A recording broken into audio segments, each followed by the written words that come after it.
Hello, welcome to AQS Inmate Call, and I'm your host, Joel Wilborn. And in this episode, I want to discuss something that's close to my heart. I know somebody, as a matter of fact, I'm engaged to somebody who is currently incarcerated in the Washington Correction Center for Women.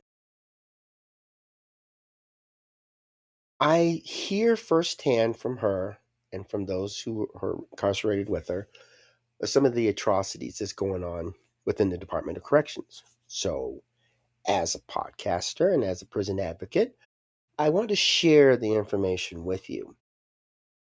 Now, one of the differences between a correctional center and a prison is where you lock people up. It's kind of like a jail. A jail is more or less in the same category as a prison. You put the people in the jail until the time of the trial. So they're stuck in there. They could bail out, but they're obligated to go to trial. In a prison, they're stuck in the prison pretty much for life for maybe a violent crime. Somebody that shouldn't be walking amongst us out here in the community. And that's the way we want to look at a prison. Now, I want to concentrate on the correctional center because I believe more in the correctional center than I do the prison. Correctional centers should offer the resources for a person to get back into society. Now, let's face it. These people committed the crime. They knew what they were doing. Anybody tell you, you do the crime, you uh, you do the time. And even the people I talk to who are incarcerated know that. So if we're going to get a person out of a correctional center and back into society, it's the person who actually committed this crime, the person who did these things and got locked up. It's their responsibility. What the correctional center is supposed to do is offer the resources so that these people can take advantage of them, learn from it, and get out and stay out. I kind of help boost that once the person gets out. I'll talk to the person while they're in prison, and then more or less like this is what's resources are available to you. Take advantage of it. This is what's resources are available to you when you get out. Let's take advantage of it. And when the people stick to this program and work with it, they become a productive member of society. And I've had a lot of success, and so have other advocates. We're not alone. And I really put a lot of confidence in advocates and family members because we have we care about the people who are locked up. We don't want to see them go back. You look at social posts from advocates, and you'll see a lot of pride.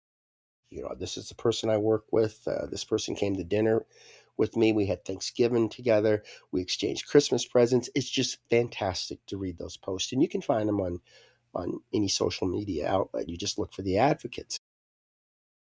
I enjoy talking with advocates, working with advocates, and getting information from advocates because this is a valuable resource. Now, the Washington legislature they gave money to the DOC, and for me, if I spend money, I want to spend it wisely. I want to get a good investment.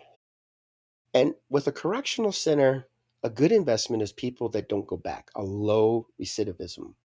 But Washington doesn't rank high in that department. And so we need to work on it. Now, we've got federal agents that go into a city and they want to arrest some criminals, lock them up. But there's people in there that are protesting it. They don't want these criminals to be arrested by these agents, these federal agents. I don't understand why, but that's what they want. And the city I live in pretty much puts some restrictions on working with federal agents. I really don't like that idea because if I'm living next to somebody who's um, abusive, that feels immune from committing crimes, I'm not going to be very comfortable. And if the federal government comes for my assistance, I'm going to offer it because I want this person to come to justice. I don't necessarily want the person locked up in a prison. I just want justice. I want the person to go to trial. If the person's found guilty, the proper punishment for them. So when it comes to correctional centers, and these are full-fledged U.S. citizens, if they're being mistreated, where are these protesters? Why shouldn't they stand outside and say, we want these prisons to do their job and keep people locked up? We want correctional centers to do, or their staff to do their job and offer the available resources. An important resource that I am constantly fighting with the Washington Department of Correction is healthcare. The state of Washington offers pretty good health care to its citizens, and the federal government has some programs as well. So these should be available to the people that are locked up in prison. There's no reason for somebody who is living in the state of Washington not to have medical care. And we want those who are suffering from depression, maybe have suicidal thoughts, or maybe they're just, they have conditions that will cause them to black out or to have seizures or something. And these need to be addressed. That's why when a person is taken into a correctional center, they should immediately be assessed. There should be a counselor sitting down talking to the person. Correctional centers should cut back on recidivism. There's no reason for a person to come back to a prison after getting out. And when I talk to people who go back, it's just that they had a tough time getting back into society. As well as other advocates, we're there to help. And there's community leaders that's there to help, and even government officials. The probation officer should be the one to help, but sometimes they're overwhelmed with work and their pay is low.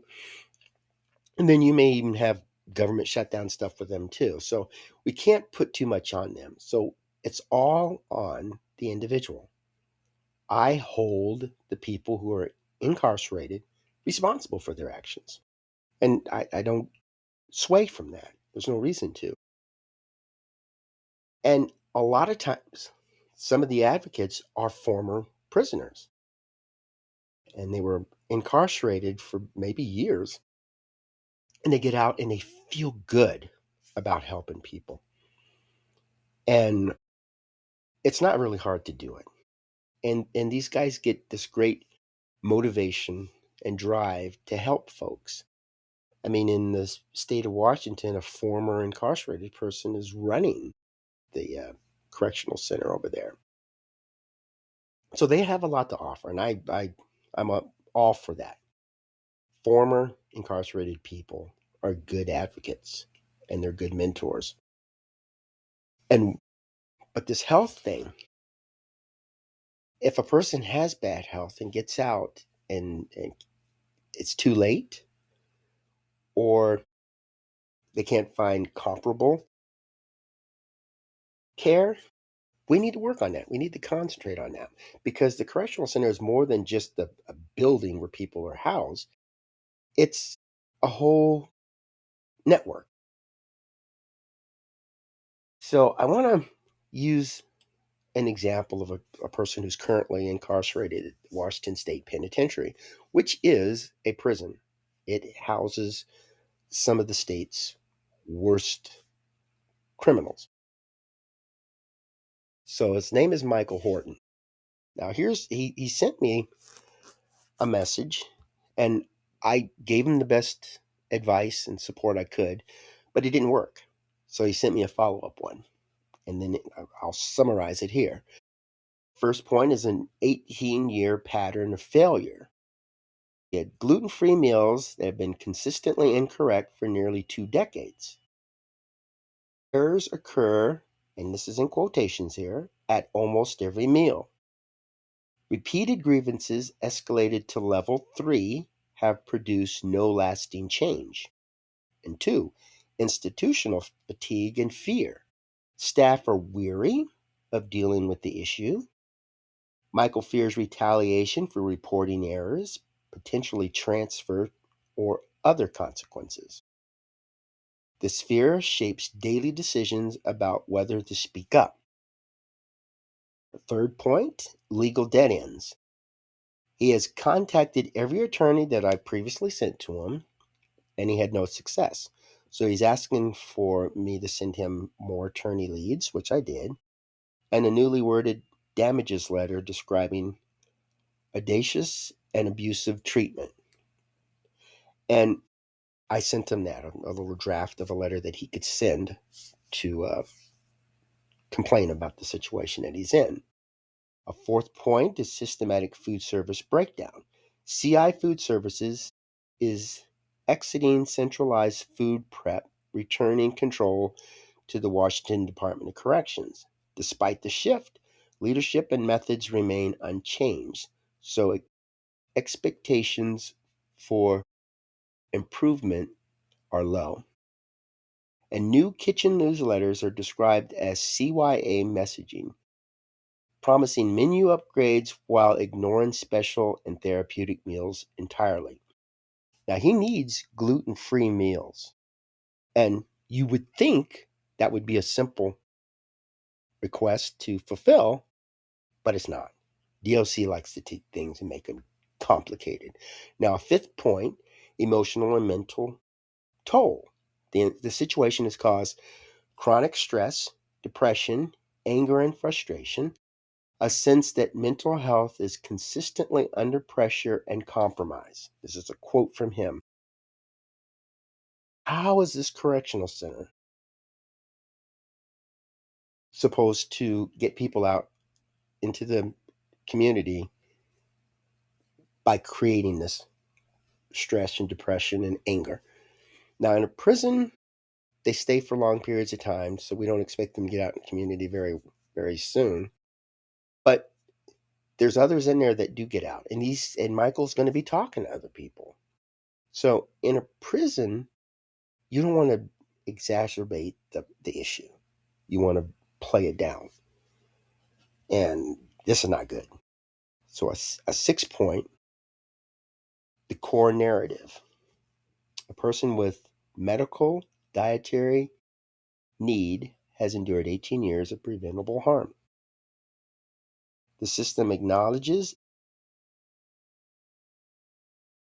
exciting changes while failing to meet basic, legally required dietary accommodations.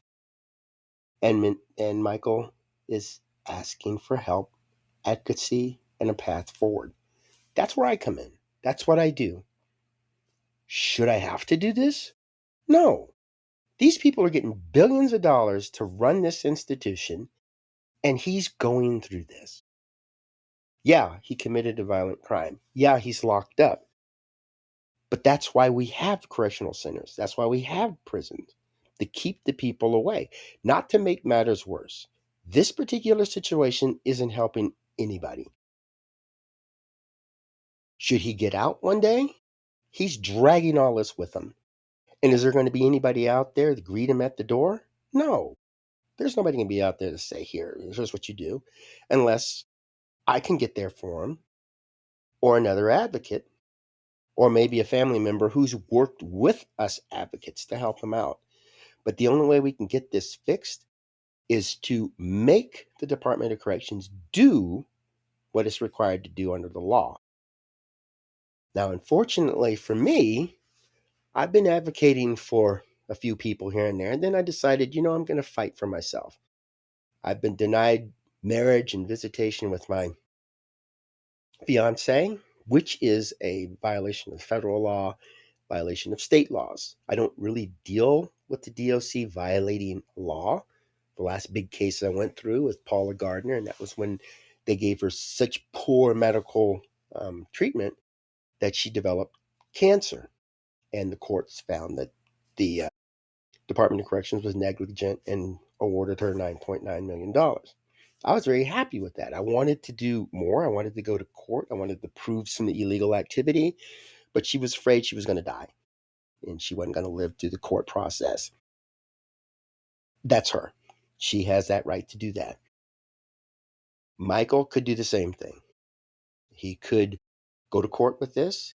Maybe he could get maybe he could develop cancer or some kind of condition that's directly associated with the Department of Corrections. That's what I do. I help the people. You guys can do the same thing. You can reach out to somebody. You can just write letters to people or help them form letters of their own or get them addresses. We shouldn't have to do that. The government should do that. Billions of dollars and they can't do this. This poor man for 18 years. And yeah, you could say he's getting what he deserves, but look at the consequences. The family members that are affected, they're out in the community. The other inmates are going to be roused up by this. And whereas protesters stop people from doing their legal duty, what if we have people that protest illegal activities and policy violations and who advocate for better health treatment?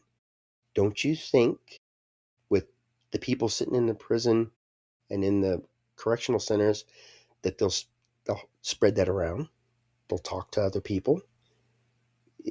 This is not an isolated event. It affects everybody. And that's what I hope, that one day we can get this out and perhaps get the Department of Corrections to do what we want it to do. It's a shame that there has to be advocates to do this, but how else are we going to get this done?